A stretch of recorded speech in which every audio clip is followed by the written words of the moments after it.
जनाब इस्माइल शिकार करके वापस आ रहे हैं अपने घर की तरफ। माशाल्लाह बड़े बड़े बाल हैं, लहराते हुए, जवान, खूबसूरत। एक मर्तबा जनाब इब्राहिम को देखकर रश्क हुआ अपने बेटे पर। ये जनाब इस्माइल की विलादत उस टाइम हुई है जब जनाब इब्राहिम बूढ़े हो चुके थे। तकरीबन 80 से 100 साल के बीच की इनकी उम्र थी। बहुत खुदा से तलब किया, बहुत औलाद तलब की, लेकिन परवरदिगार आलम ने औलाद नहीं दी।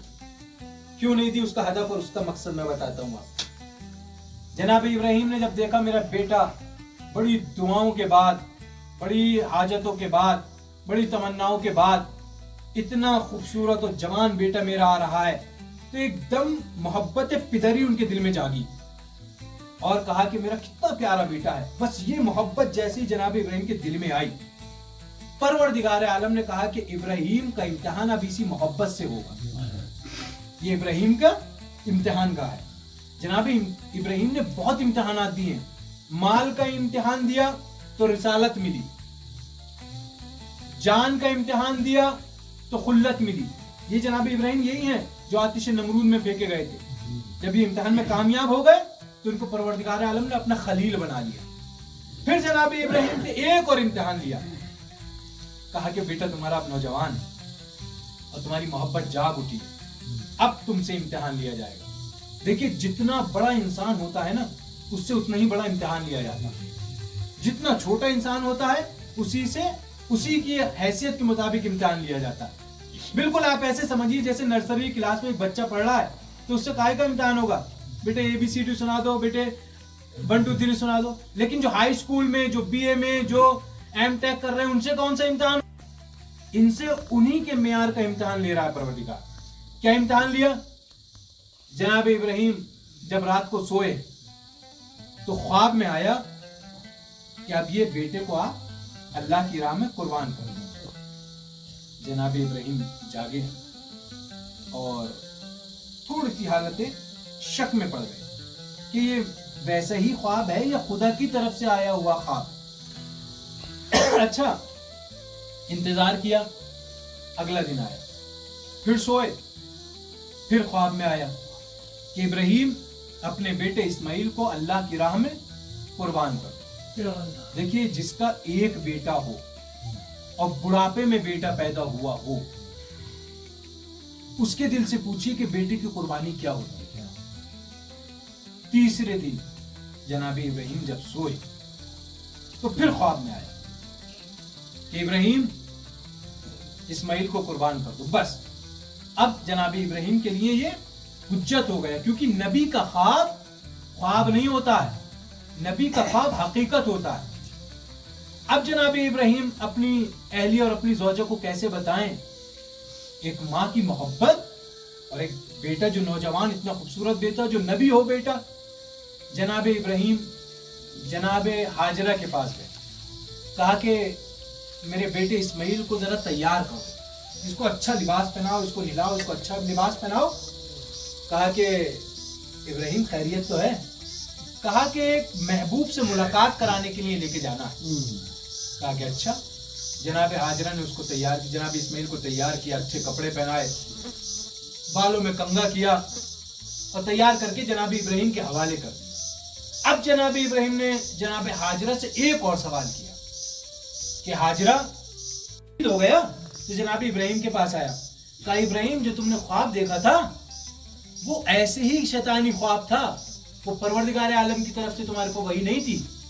भले अपना खूबसूरत बेटा जो इतनी मुनाजात, इतनी तुम्हारी दुआओं के बाद पैदा हुआ है, उसको तुम ज़िबा करने क्यों लेके जा रहे हो?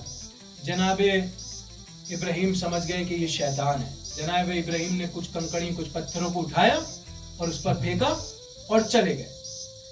अब जनाब इस्माइल के पास आता, कहा कि अरे तुमने तो अभी दुनिया देखी ही कहाँ है, तुम तो अभी नौजवान हुए हो, तुम अपने बाप के साथ क्यों जा रहे हो? तुम्हारे बाप तुम्हें ज़िबा करने के लिए लेके जा रहे हैं।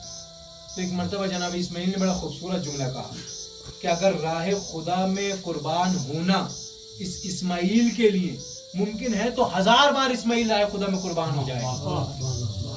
जनाब इस्माइल ने कुछ पत्थर उठाए और कुछ शैतान को मारे।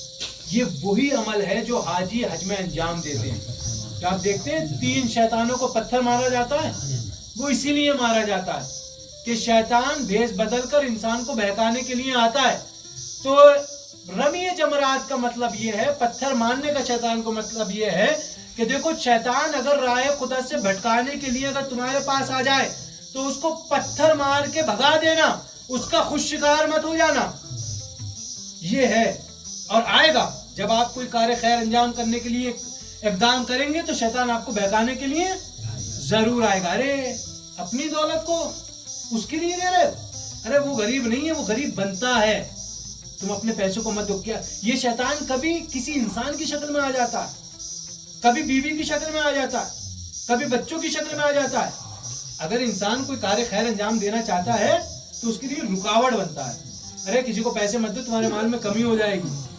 میں اینٹیں مت دینا، مسجد میں سیمنٹ مت دینا، امام بارگاہ نمبر پر بہت پڑے ہیں وہ نہیں دے رہے تو آپ کیوں دے رہے ہیں؟ یہ جملے آپ نے سنے ہوں گے، اچھے سے سنے ہوں گے. یہ انسان نہیں بولتا، یہ شیطان بولتا. یہ شیطان بھیس بدل کے انسان کو گمراہ کرتا ہے کار خیر. یہ مثال کے طور پر صبح کی اذان ہوئی، آپ کی آنکھ کھل گئی، اب شیطان جو تھپکی دینا شروع کرے گا نا، ارے ٹھنڈ ہو رہی ہے، کون ان پہاڑوں کے بیچ میں صبح کی نماز پڑھے، سو جاؤ. بستر کی گرماہٹ اور زیادہ، جو کمبل ہوتا ہے اس کو اور زیادہ اوڑھ کے، سر سے اوڑھ کے قضا کر لیں گے. اللہ نے قضا کا آپشن تو چھوڑ رکھا ہے، تو قضا کا آپشن چھوڑ نہیں رکھا ہے. وہ قضا اس لیے ہے تاکہ انسان، اگر دیکھیں نماز تو ہر صورت میں واجب ہے، اگر انسان ڈوب بھی رہا ہے پانی میں اور نماز کا وقت ہو گیا اور اس نے تکبیر نہیں کہی تو اس نماز کا بھی اس سے حساب دیا جائے گا. ہم تو ہلکی سی، ارے میں وہاں تک گیا تھا دلی تک، کوئی راستے میں کوئی جگہ نہیں ملی اس لیے نماز نہیں پڑھ پایا، یہ نماز کی مجبوری نہیں ہے. ارے ہم اس حسین کو ماننے والے ہیں جس نے زیر خنجر سجدہ کیا ہے، تو ہماری نمازیں کیسے قضا ہو جائیں گی؟ حسینی کی نماز قضا نہیں ہوئی. جناب ابراہیم جناب اسماعیل کو زمین پر لٹاتے ہیں. اب جناب اسماعیل کہتے ہیں کہ بابا ایسا ہے کہ آپ میرے ہاتھوں کو باندھ دیجئے اور اپنی آنکھوں پہ پٹی باندھ لیجئے. مجھے پتا ہے ایک باپ اپنے بیٹے کو ذبح نہیں کر سکتا، کہیں محبت پیدری آپ کے اندر نہ جاگ جائے اور آپ اس عمل سے باز نہ آ جائیں، اس لیے آپ اپنی آنکھوں پر پٹی باندھ لیجئے. جناب ابراہیم نے پٹی باندھی، ہاتھ باندھے جناب اسماعیل کے، اور اب جو ذبح کرنا شروع کیا تو خنجر ہاتھ سے گر گئے. بھائی کیا ہو گیا؟ خدا کے امر میں تاخیر کیوں ہو رہی ہے بھلا؟ پھر جناب ابراہیم نے مصمم ارادہ کیا اور جناب اسماعیل کی گردن پہ جو چھرا پھیرا تو ایک مرتبہ جناب جبرائیل نازل ہوئے اور دمبا کو لے کر آئے. وہ دمبا جناب ابراہیم کے خنجر کے نیچے آ گیا اور جناب اسماعیل بچ گئے. دیکھیں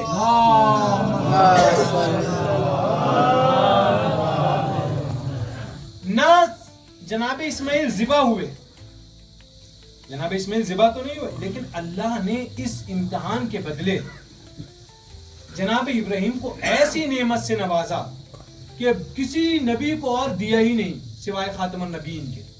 وہ کیا تھی؟ جناب ابراہیم نبی ہونے کے ساتھ ساتھ وہ امام بھی تھے. جب جناب ابراہیم نے مال کی قربانی دی تو ان کو کیا ملی؟ رسالت ملی. جب جان کی قربانی دی تو خلت ملی، اور جب اولاد کی قربانی دی تو امامت ملی. یہ وہی مقام ہے جب جناب ابراہیم کو اللہ نے امام بنایا. صلوات پڑھ دے محمد.